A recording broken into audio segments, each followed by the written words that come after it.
হলো আমাদের তরুণ কৃষক, একজন খামার উদ্যোক্তা।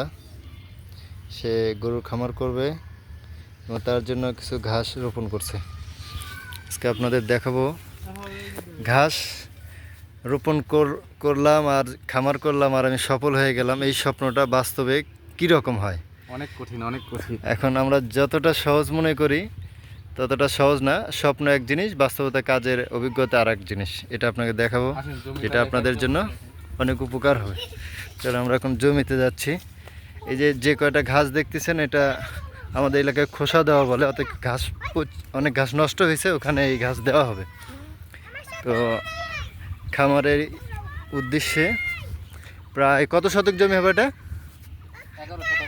11 শতাংশ জমিতে ঘাস রোপণ করা হয়েছে। তো ঘাসের চারাও আমরা সংগ্রহ করছি বাইরে অন্য একটা জমি থেকে। আনফর্চুনেটলি বৃষ্টির কারণে আমাদের সবগুলো ভালো গ্রোথ হয় নাই। এই হচ্ছে একটা, ওই পাশে দেখা যাচ্ছে ওখানে আরেকটা জমি আছে। তো আমরা যদি খেয়াল করে দেখেন, ঘাসের যেটা অঙ্কুরোধ হয়েছে আর এই যে এটা দেন, এটা একটা ঘাস ছিল, এখানে কোনো অঙ্কুরোধই নেই। অথচ সেগুলো ভালো একটা মতো ছিল। এই যে হালকা, তো এটার উপর ভরসা করা সম্ভব না, প্রায়গুলোই নষ্ট হয়ে গেছে। এখন আমাদেরকে আবার নতুন করে ঘাস সংগ্রহ করতে হবে, যেটা চারা রোপণ করতে হবে, তারপর হবে। তো এটা হচ্ছে, আমরা অনেকেই যারা জব করি বা বিদেশ থাকি যারা, অনেকে ভাবি মনে হয় গ্রামে গেলাম, গরু কিনলাম, ঘাস লাগাবো আর হয়ে যাবে। অবশ্যই ঘাস লাগাইতে হবে, খামার করলে কনফার্ম ঘাস লাগাইতে হবে। বাট যতটা ইজি মনে করি অতটা ইজি না। এটার জন্য পরিশ্রম করতে হবে। অনেক সময় গরু করলে গরু অসুখ বিসুখ আছে, ঘাসেরই প্রথম পর্যায়ে আমাদের হ্যাসেল পোহাতে হচ্ছে। অত সেই ঘাসের চারাগুলো আমরা ভালো জমি থেকে সংগ্রহ করছি।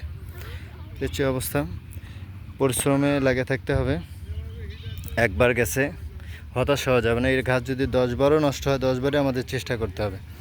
তারপর আমরা সফলতা দেখি, যেটা আমাদের ইউটিউবে এসে দেখি আমাদের গোয়াল ভরা গরু, সেই মাসে লাখ টাকা ইনকাম করতেছে, কিন্তু তার পিছনের গল্প অনেক পরিশ্রম আছে।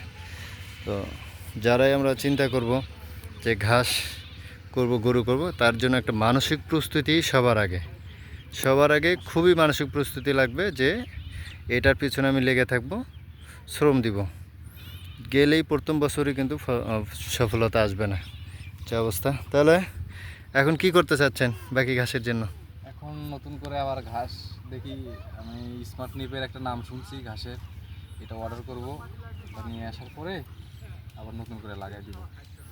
আচ্ছা আচ্ছা, এই হচ্ছে ভাইয়ের কিন্তু এর পূর্ব প্রস্তুতি ঘাসের। সে এখনও গরু আছে, বাট খামারের জন্য যে বাণিজ্যিকভাবে এখনও পুরো গরুগুলো আনা হয়নি, কারণ এই ঘাসগুলো হয়ে উঠলে তারপর উনি খামারে গরু উঠাবেন। হচ্ছে অবস্থা। তো সাথে থাকেন, কৃষি আপডেট, আমাদের ব্যক্তিগত অভিজ্ঞতা, ভালো মন্দ সবগুলো আমরা শেয়ার করবো ইনশাল্লাহ।